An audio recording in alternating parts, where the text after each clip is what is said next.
കഴിഞ്ഞ തിരുപ്പിറവിയുടെ ദിവസം അത്ര സുഖകരമായ അല്ലെങ്കിൽ സന്തോഷകരമായ ദിവസമായിരുന്നില്ല പല രാഷ്ട്രീയക്കാർക്കും. അന്ന് പലതും മാറിമറിഞ്ഞു, പലരുടെ പ്രതീക്ഷകളും തെറ്റി, പലരും ശത്രുക്കളായി മാറി. അതാണ് കേരളം കണ്ടത്, പ്രത്യേകിച്ചും മേയർ സ്ഥാനാർത്ഥി പ്രഖ്യാപനവുമായി ബന്ധപ്പെട്ട്.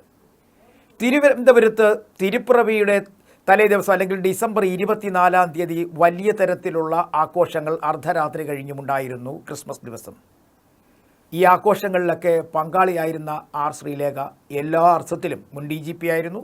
BJP ഓഫീസിലെ എല്ലാ തിരുപ്പിറവി ആഘോഷങ്ങളിലും പങ്കുചേർന്നു, സന്തോഷത്തിൽ പങ്കുചേർന്നു. ഡിസംബർ 25 രാവിലെ 11 മണിയോടുകൂടിയാണ് എല്ലാം മാറിമറിഞ്ഞത്. പ്രതീക്ഷകൾ അസ്ഥാനത്തേക്ക് പോയത്. അതുവരെ മുൻ DGP ആർ ശ്രീലേഖ മേയറാകുമെന്ന് എല്ലാവരും പ്രതീക്ഷിച്ചിരുന്നു, അവരും അതുതന്നെ പ്രതീക്ഷിച്ചിരുന്നു. പക്ഷേ മാറ്റം വന്നു. VV രാജേഷ് മേയർ സ്ഥാനാർത്ഥിയാകും എന്ന് ചില ചർച്ചകൾ വന്നു. ഉടൻ തന്നെ സംസ്ഥാനത്തുള്ള നേതാക്കന്മാർ ഇടപെടുന്നു, ജില്ലാ നേതാക്കന്മാർ ഇടപെടുന്നു. ചർച്ച മുറുകും മുമ്പേ തന്നെ ശ്രീലേഖ വീട്ടിൽ ഉണ്ടായിരുന്നു. അവരെ കാണുന്നതിന് വേണ്ടി ജില്ലാ നേതാക്കന്മാർ ഉൾപ്പെടെയുള്ളവർ അവരുടെ വീട്ടിലെത്തുന്നു, അവരെ ആശ്വസിപ്പിക്കുന്നു, പറഞ്ഞു വാക്കുകൾ ഒത്തുതീർപ്പാക്കുന്നു. പക്ഷേ എങ്കിലും ആദ്യം ശ്രീലേഖ വഴങ്ങിയില്ല എന്നുള്ളതാണ് നമ്മൾ കേട്ടറിയുന്നത്, അല്ലെങ്കിൽ നമുക്ക് മനസ്സിലാക്കാൻ കഴിയുന്നത്.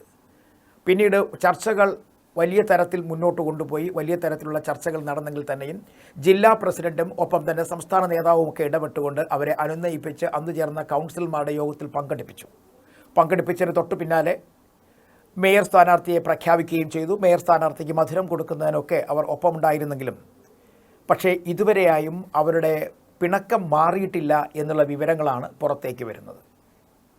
BJP അവരെ സംസ്ഥാന വൈസ് പ്രസിഡന്റ് ആക്കുമ്പോഴും BJPയിലേക്ക് മുൻ DGP ആർ ശ്രീലേഖയെ ക്ഷണിക്കുമ്പോഴുമൊക്കെ തന്നെ വലിയ പ്രതീക്ഷകൾ നൽകിയിരുന്നു എന്നാണ് പുറത്ത് പറയുന്നത്, അല്ലെങ്കിൽ പുറത്തെ വാർത്ത.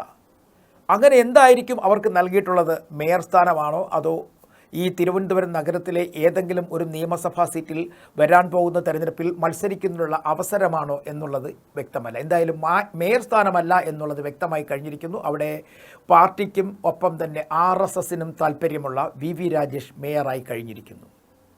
പാർട്ടിയിൽ വലിയൊരു ശതമാനം, അതായത് BJPയിൽ വലിയ ശതമാനം ആളുകൾക്കും മേയർ സ്ഥാനത്തേക്ക് ആർ ശ്രീലേഖ വരണം എന്നായിരുന്നു താല്പര്യം. പക്ഷേ സംഘപരിവാറിൻ്റെ താല്പര്യം നേരെ എതിരായിരുന്നു.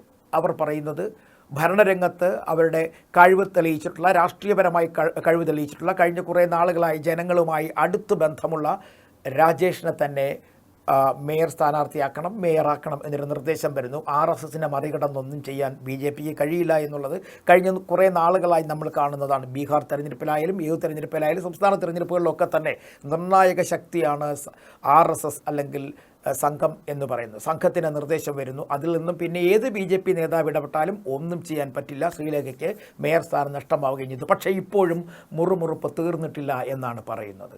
കാരണം കഴിഞ്ഞ ദിവസങ്ങളിലൊക്കെ തന്നെ മേയറും ഡെപ്യൂട്ടി മേയറും ഒക്കെ അവരെ കാണാൻ ചെന്നിരുന്നെങ്കിലും അവരെ വളരെ സന്തോഷത്തോടെ സ്നേഹത്തോടെ സ്വീകരിച്ചെങ്കിൽ തന്നെയും പക്ഷേ അവിടെയും ഉള്ളിൻ്റെ ഉള്ളിൽ ചില വിയോജിപ്പിൻ്റെ സ്വരങ്ങൾ, മുഖത്ത് ചില വിയോജിപ്പൊക്കെ കാണാൻ കഴിയുമായിരുന്നു. പക്ഷേ അവരെ അനുനയിപ്പിക്കാൻ ഇനി എന്ത് സ്ഥാനമായിരിക്കും BJP കൊടുക്കാൻ പോകുന്നത്? പക്ഷേ തിരുവനന്തപുരത്ത് കൊണ്ട് തീരുന്നില്ല.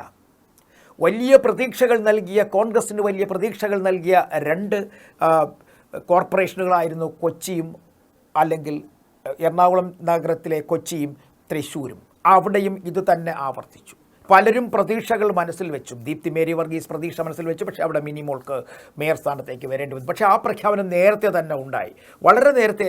ഈ തിരുപ്പിറവി വരെ കാത്തിരുന്നില്ല. അതിന് മുമ്പ് തന്നെ എന്തായാലും മേയർ സ്ഥാനാർത്ഥിയായി മിനിമോളിനെ പ്രഖ്യാപിച്ചു. അവിടെ അതിനെ ചൊല്ലിയുള്ള അസ്വാരസ്യങ്ങൾ കൂടുതലായി ഉയർന്നു വന്നെങ്കിൽ തന്നെയും രാഷ്ട്രീയപരമായി അവർ ചർച്ച ചെയ്തപ്പോഴേക്കും ഏറ്റവും കൂടുതൽ സമരങ്ങളിൽ പങ്കെടുക്കുകയും അതുപോലെ തന്നെ പാർട്ടിക്ക് വേണ്ടി നിരവധി പ്രാവശ്യം പോലീസ് അറസ്റ്റ് ചെയ്യപ്പെടുകയും ചെയ്ത മിനിമോൾ തന്നെ വരണം എന്ന് തന്നെ പാർട്ടിയിൽ ചില നേതാക്കന്മാർ, എയും ഐയും ഗ്രൂപ്പ് വ്യത്യാസമില്ലാതെ ഇവർ ഒരുമിച്ച് ചേർന്നുകൊണ്ട് പറയുന്നു. അങ്ങനെ മിനിമോൾ അവർ മേയർ സ്ഥാനാർത്ഥിയായിട്ട് വരികയും ചെയ്യുന്നു.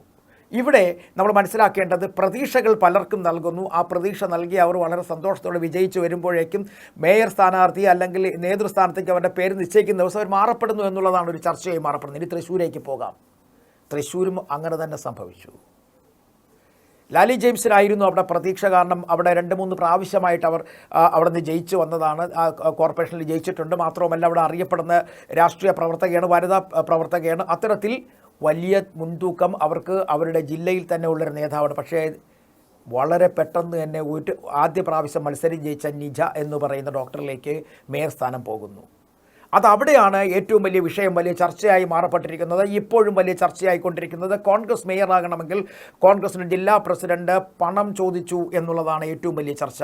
ഇത് വെളിപ്പെടുത്തിയത് കൊണ്ട് അവരെ ഇപ്പോൾ കോൺഗ്രസിനകത്ത് നിന്ന് സസ്പെൻഡ് ചെയ്ത് നിർത്തിയിരിക്കുകയാണ്. ഇതാദ്യമായിട്ടാണ് ഇങ്ങനെ കോൺഗ്രസിൽ മേയർ സ്ഥാനാർത്ഥി ആകണമെങ്കിൽ അല്ലെങ്കിൽ മേയർ ഉയരണമെന്നുണ്ടെങ്കിൽ അവർക്ക് ഇത്തരത്തിൽ പാർട്ടി ഫണ്ട് വേണം, പാർട്ടിക്ക് വിഹിതം വേണം എന്ന് ചോദിക്കപ്പെടുന്നു. പക്ഷേ നമുക്കറിയില്ല ഇത് പറയുന്നത് ആരാണ്? ഈ പറയുന്ന ലാലി ജെയിംസാണ്. അപ്പോൾ ഇത്തരത്തിൽ വിവാദങ്ങൾ പലതരത്തിൽ കൊടികുത്തി വാഴുമ്പോഴും എന്തായാലും ആരോപണങ്ങൾ ഉയർത്തുന്നവരൊക്കെ പുറത്തുനിന്ന് ആരോപണങ്ങളായി നിൽക്കുമ്പോഴും നേരത്തെ തീരുമാനിച്ചതുപോലെ തന്നെ മേയർമാരെല്ലാം അവരധികാരമേറ്റ് കഴിഞ്ഞു, അവർ ഭരണപരമായ കാര്യങ്ങളുമായി നീങ്ങിയിരിക്കുന്നു. രാഷ്ട്രീയപരമായി നമ്മൾ ഇതിനെക്കുറിച്ച് വിശദീകരിക്കുമ്പോൾ ഒറ്റ കാര്യം മനസ്സിലാക്കേണ്ടത്, ചിലർക്കൊക്കെ അവർക്ക് ചില സ്ഥാനങ്ങൾ വാഗ്ദാനം ചെയ്തുകൊണ്ട് മുന്നണിയിലേക്ക് കൊണ്ടുവരികയും പക്ഷേ അത് കഴിയുമ്പോഴേക്കും അവസരം കിട്ടുമ്പോഴേക്കും അവരെ ഒഴിവാക്കുകയും ചെയ്യുന്നത് രാഷ്ട്രീയപരമായ ഒരു അരാജകത്വമാണ്, അല്ലെങ്കിൽ മറ്റൊരു തരത്തിലുള്ള ഒരു നടപടിയാണ് എന്ന് വേണമെങ്കിൽ പറയേണ്ടി വരും. പ്രത്യേകിച്ചും കോൺഗ്രസിൽ ഇത് പലപ്പോഴുമൊക്കെ സംഭവിച്ചിട്ടുണ്ട്. പക്ഷേ BJPയെ സംബന്ധിച്ചിടത്തോളം ഇത് ആദ്യമായിട്ടാണ്. പ്രത്യേകിച്ചും തിരുവനന്തപുരം പോലുള്ള ഒരു കോർപ്പറേഷൻ ലഭിക്കുമ്പോൾ ഉന്നത പദവിയിലുണ്ടായിരുന്ന ഒരാളിനെ അല്ലെങ്കിൽ ഒരു മുൻ DGPയെ ആ സ്ഥാനത്തേക്ക് മേയറാക്കുമെന്നുള്ള പ്രതീക്ഷകളൊക്കെ നൽകിയിരുന്നു. പക്ഷേ അവിടെയും രാഷ്ട്രീയപരമായ ചില ഇടപെടലുകൾ വന്നതോടുകൂടി തന്നെ അത് മാറി മറിയുകയായിരുന്നു. എന്തായാലും ഈ തെരഞ്ഞെടുപ്പുകളിൽ അല്ലെങ്കിൽ തെരഞ്ഞെടുപ്പുമായി ബന്ധപ്പെട്ട് നമ്മൾ കാണുന്നതിനപ്പുറത്തേക്ക് നേതൃസ്ഥാനങ്ങളിലേക്ക് വരുമ്പോഴേക്കും മറ്റൊരു ഇടപെടൽ നടക്കുന്നു എന്നുള്ളത് വ്യക്തമായി കഴിഞ്ഞിരിക്കുന്നു. ജനഹിതം അവിടെ മാനിക്കപ്പെടുന്നില്ല, അവിടെ രാഷ്ട്രീയപരമായ ചില നിലപാടുകളാണ് തീരുമാനമെടുക്കപ്പെടുന്നത് എന്നുള്ളതാണ് ഈ കഴിഞ്ഞ മേയർ തെരഞ്ഞെടുപ്പിലൂടെ നമുക്ക് വ്യക്തമാകുന്നത്.